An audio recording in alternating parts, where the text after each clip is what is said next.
Fala galera, sejam bem-vindos ao Imob Real Estate. No vídeo de hoje a gente vai falar sobre o mercado logístico europeu. Eu vou comentar o relatório da JLL agora de setembro de 2022. Se você não for inscrito no canal ainda, se inscreva, deixa o seu like no vídeo, ative as notificações para receber mais conteúdos como esse. Bom, vamos lá. Eu vou compartilhar a tela aqui, começando com o relatório. Então está aqui, relatório do mercado logístico europeu, atualização de setembro de 2022. Acho que a primeira coisa que a gente vê aqui logo de cara é que a demanda continua muito alta, basicamente aumentou 7% em comparação com o ano passado, quando a gente olha para a absorção de espaços logísticos no mercado europeu. Do lado direito aqui a gente tem a quebra por país, né, ou pelos principais países ou regiões. A gente vê a Alemanha um aumento muito grande em comparação com o ano passado e muito maior quando se pega aí os 5 anos de média, né? Lembrando que a comparação aqui é o primeiro semestre de 2022, 2021 e a média do primeiro semestre dos últimos 5 anos. Crescimento na Alemanha, crescimento na Europa Central, basicamente estável aí no sul europeu. Benelux, Bélgica, Luxemburgo e Holanda, crescimento. UK um leve declínio e França meio que estável. De maneira geral, a gente vê 7% ano a ano de crescimento. E aí, se você compara isso com a média dos últimos 41 anos, a absorção foi 41% maior. Acho que um outro fator interessante que a gente pode ver aqui nesse relatório, e a gente sente isso também no mercado, é que, de maneira geral, o e-commerce ele tem normalizado, né? O relatório mostra que as absorções relacionadas ao e-commerce eles voltaram aos níveis pré-pandêmicos.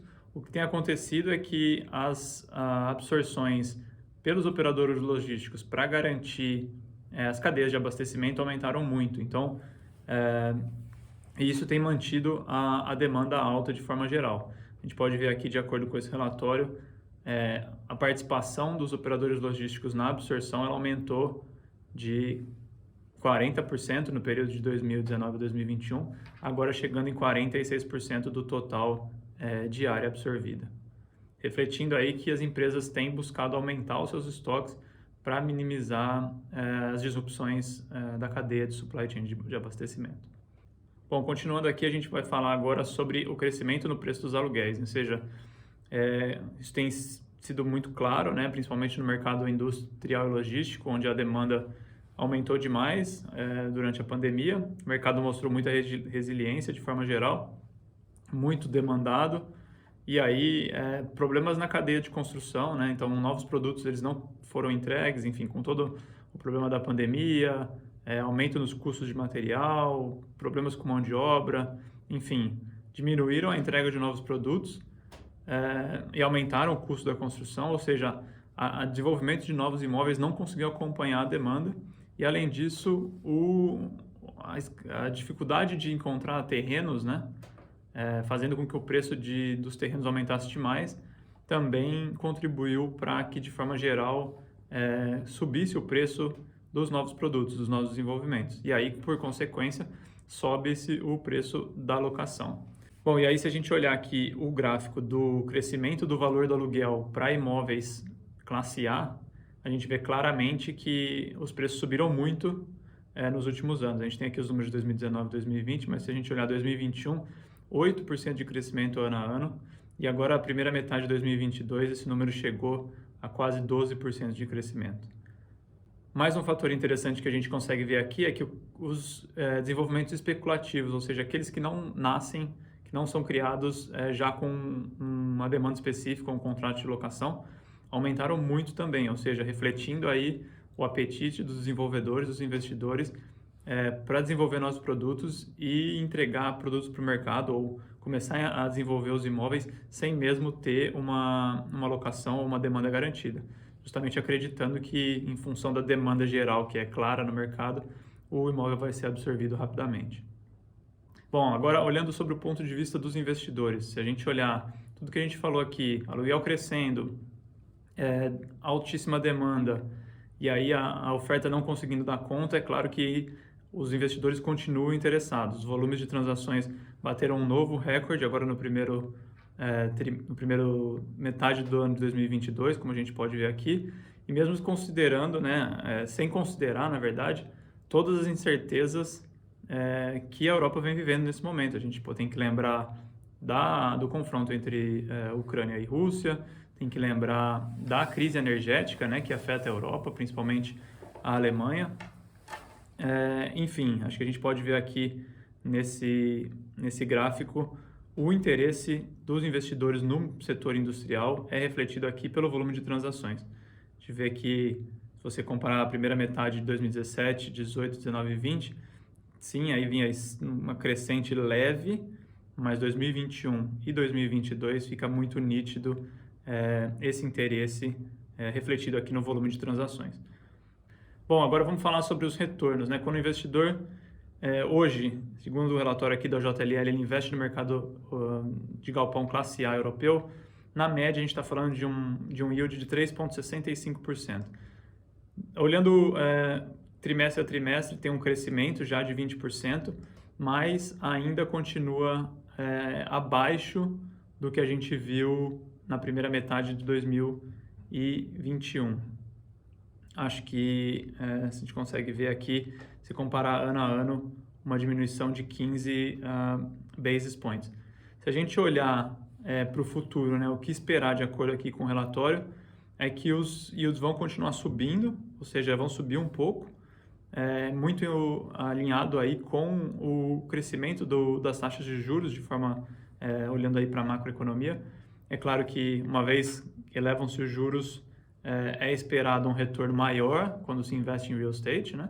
E aí por isso que os yields espera-se que vão subir também, mas mesmo assim, no médio e longo termo, o que a JLL está esperando é que eles vão se manter ainda abaixo, os retornos vão se manter abaixo dos níveis de 2022 na maioria dos mercados. Bom, vamos lá, e se a gente olhar para a demanda, né? Quem absorveu o espaço logístico na Europa em 2022? Teve, como a gente já falou lá no começo, os operadores logísticos foram responsáveis pela maior parte da absorção, inclusive aumentando esse percentual, nessa participação na absorção geral, de 40% para 46%. Isso reflete muito a questão de aumento dos estoques para minimizar disrupções na cadeia de supply chain. A gente tem visto também, obviamente, a demanda pelos operadores de e-commerce, né, pelas empresas de e-commerce, cresceu muito com a pandemia, mas como a gente já falou também, ela está retornando para níveis de normalidade. O que a gente, acho que é um dado interessante a trazer aqui também, nesse relatório da Prologis aqui, e eu vou deixar os links na descrição, basicamente o que a gente tem aqui é um fato que eu queria ressaltar aqui. De acordo com uma pesquisa de 2019, o setor de e-commerce ele precisa de 3 vezes mais espaço logístico quando se comparado ao setor de varejo tradicional. Ou seja, o crescimento do e-commerce durante a pandemia, obviamente, demandou muito espaço de warehouse, como a gente vê aqui, 3 vezes mais. Você precisa quando você opera via e-commerce do que quando você opera tradicional loja física. Então, foi realmente um dos fatores que contribuiu muito para que o mercado logístico crescesse muito e fosse muito demandado durante a pandemia, mas isso tem voltado ao normal, e aí a JLL apresenta isso nesse relatório também. Por fim, acho que a questão para a gente ter aqui na cabeça sobre esse tema de demanda futura é a questão de manutenção da cadeia de supply chain, os 3PLs, né, os operadores logísticos e as empresas aumentando seus estoques, e acho que a questão da descarbonização também, como a JLL aqui vem falando nesse relatório, é um dos temas importantes que a gente tem que manter no radar. Bom, por fim, últimos 2 pontos, custo de construção, muito significativa a subida, né? Se a gente considerar a referência 2015, a gente está falando de um crescimento aí de 20% no custo de construção, mas com um crescimento muito acentuado aí 2020, 2021, fica muito claro o impacto dos custos de construção, e aí isso obviamente contribuiu para o aumento do custo de locação. E por final a gente vê aqui como é que está o preço de terreno, né? Acho que no começo eu falei custo de construção e o custo do terreno contribuíram também, não só a questão da oferta e da demanda, mas esses 2 fatores também contribuíram para a questão do aumento dos aluguéis, e a gente pode ver aqui por cidade, a JLL traz nesse relatório o preço dos terrenos que se permite o desenvolvimento industrial e logístico, e eles cresceram muito nos últimos anos. Bom, é isso nesse vídeo, galera. Se vocês gostaram, deixe o seu like, se inscreve no canal, ativa as notificações e a gente se vê no próximo vídeo. Valeu!